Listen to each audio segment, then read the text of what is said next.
Eh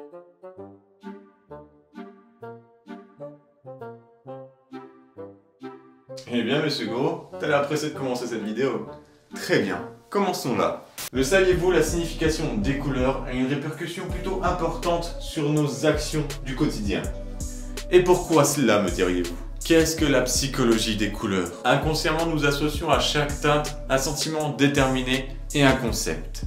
Je vais t'en montrer un gros concept. Et toi, maintenant que tu parles français, t'es devenu un gros pervers.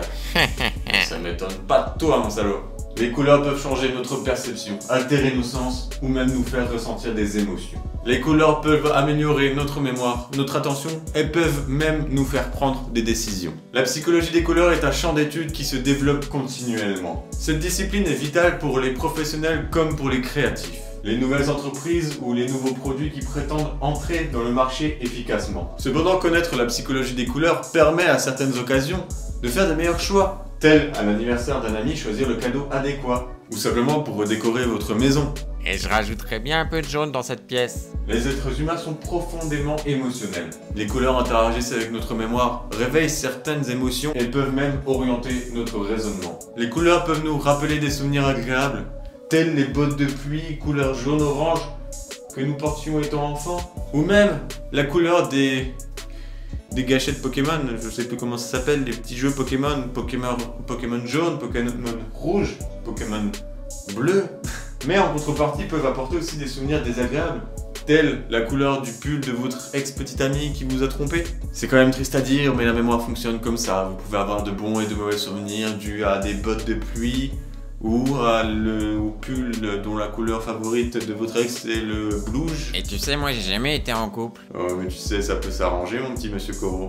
Ah oui, ça me plaît bien ça. En revanche, il n'est pas forcément nécessaire de connaître la psychologie des couleurs pour en connaître certaines significations, telles le rouge ou le rose qui est souvent associé à la luxure.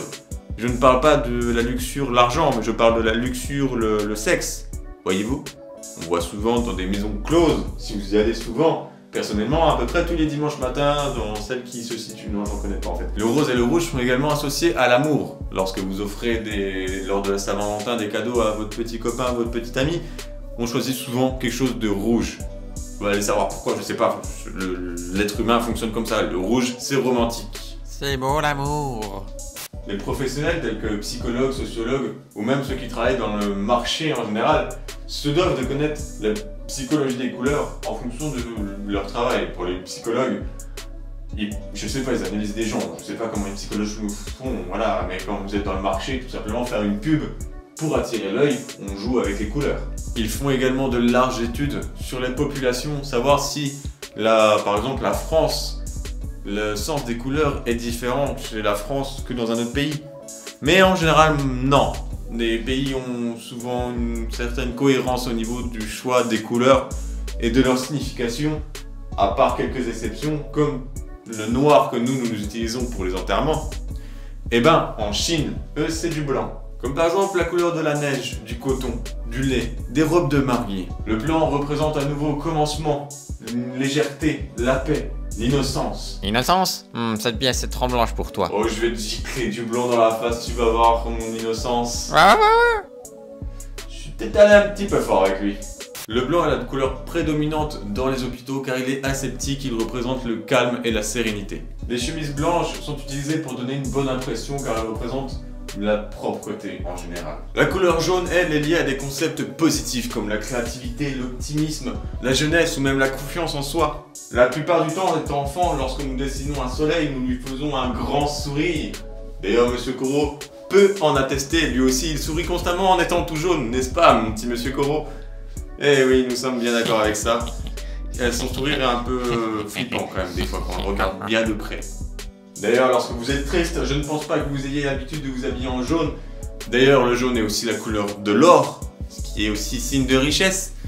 Et souvent, la couleur jaune est associée à des animaux qui sont plutôt mignons, tels que les poussins. Ou les girafes, c'est pas forcément mignon, mais c'est plutôt classe. Mais le jaune est une couleur contradictoire. Elle est également liée à la trahison, la cupidité, le mensonge, la folie ou voire même la mise en garde. Mais cette couleur fait exception en Chine où c'est à peu près la couleur la plus utilisée dans la plupart des bâtiments, les temples, les monastères ou je ne sais quoi d'autre. Mais vous remarquez, Ne serait-ce qu'à la télé, vous verriez beaucoup de rouge et de jaune mélangés ensemble, ce qui fait une couleur plutôt classe. Il faut dire, les deux couleurs vont bien ensemble.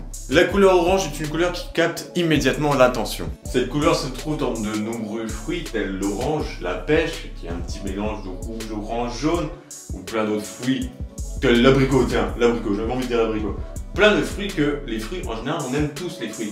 Sauf à quelques exceptions, mais vous êtes bizarres. Ceux qui n'aiment pas les fruits, vous êtes bizarres. C'est aussi la couleur du coucher de soleil qui est un peu jaune-orangé. Ou encore la couleur des cheveux flamboyants d'une personne rousse. Ou même le petit renard, le Firefox. Certaines choses dont nous décrivons la couleur comme étant rouge sont en réalité orange, telles les flammes d'un petit feu ou même les tuiles d'une maison. Selon la psychologie des couleurs, l'orange représente l'extravagance, l'énergie, la transformation et même le singulier. Le rouge est la couleur la plus passionnée qui exalte à peu près le sens les plus fous, j'ai envie de dire.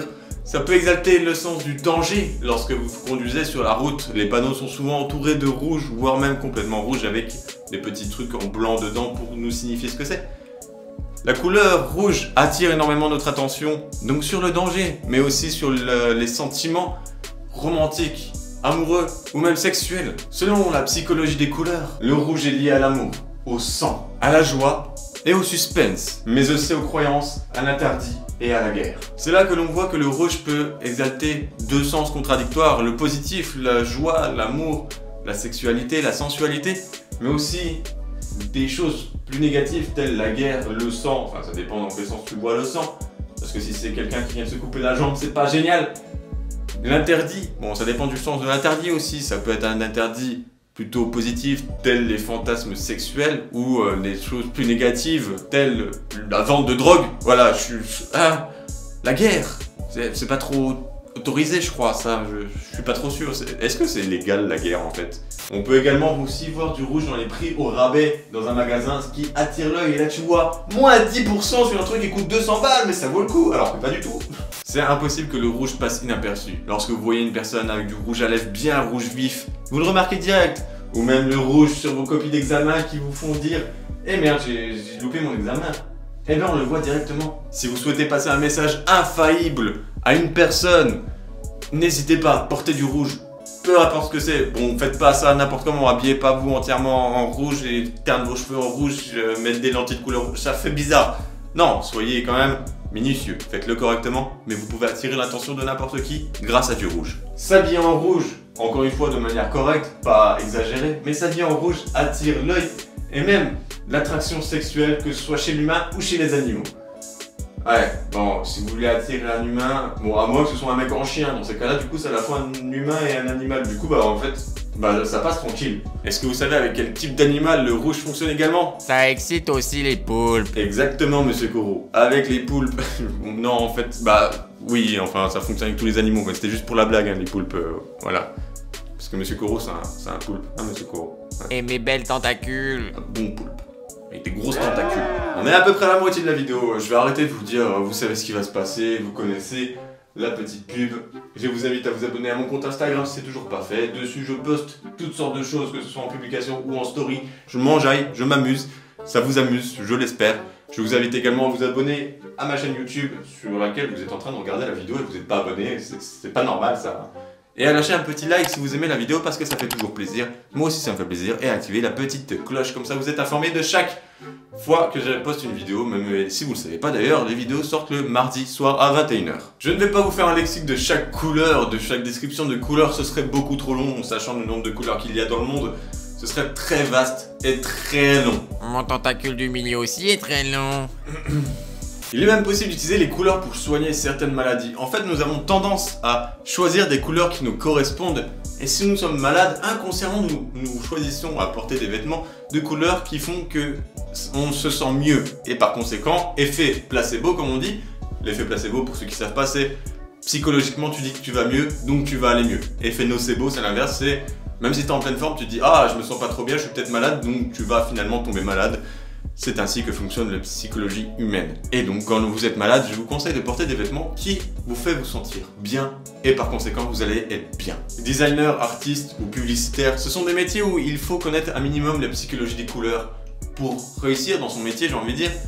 Notamment lorsqu'on est publicitaire ou vous sortez une boisson, principalement de couleur rouge.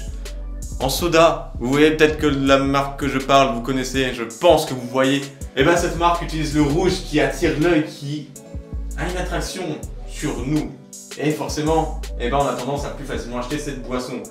Alors que si vous vendez une boisson de couleur plutôt banale ou même inintéressante, ou même qui te donne pas envie de l'acheter ou je ne sais quoi d'autre, bah forcément tu l'achètes pas. Revenons encore sur l'exemple des publicitaires. Si un produit est destiné aux enfants, ils vont principalement choisir des couleurs enfantines entre guillemets, telles que le bleu clair que les enfants apprécient énormément, alors que pour des adultes, on va choisir des couleurs plus prononcées, plus vives. Les couleurs affectent également nos prises de décision les plus communes. Depuis notre naissance, on nous demande régulièrement « C'est quoi ta couleur préférée ?» Et ben moi c'est telle couleur. À peu près tous les objets aujourd'hui du marché sont disponibles en plein de couleurs différentes pour s'allier à chaque personne. En revanche, il faut faire attention lorsque vous choisissez un objet assez utile qui va vous servir toute votre vie. Il ne faut pas choisir uniquement sur la couleur. Si par exemple vous adorez le blanc ou le noir, et ben imaginez vous achetez une voiture. Le noir en été vous allez crever de chaud et le blanc ça se salit trop facilement. Donc il faut quand même faire des bons choix et pas choisir seulement ma couleur préférée c'est elle donc je prends tout de cette couleur là, ça devient bizarre. Imaginez votre baraque entièrement verte. Ça fait bizarre. Mais si par exemple vous choisissez une nouvelle tasse qui vous importe peu la couleur qu'elle soit, vous allez forcément inconsciemment choisir votre couleur préférée. Dis-moi monsieur Goro, qu'est-ce qui va se passer? C'est la fin de la vidéo. Exactement mon petit monsieur Goro, c'est la fin de la vidéo et j'espère que ça vous aura plu. Et il faut pas oublier qu'il s'abonne. Oui monsieur Goro, on l'aura déjà dit. Sur ce, je vous dis portez-vous. Mais il faut qu'il s'abonne, hein. Monsieur Goro. Instagram. C'est- Instagram et puis YouTube. Faut qu'il s'abonne. Casse-toi en fait. Abonne. Dégage. Dégage. Ouais, bon. Et bien c'est la fin de cette vidéo, j'espère que ça vous aura plu. Et sur ce, je vous dis portez-vous bien et bisous sur une petite miche bien moelleux.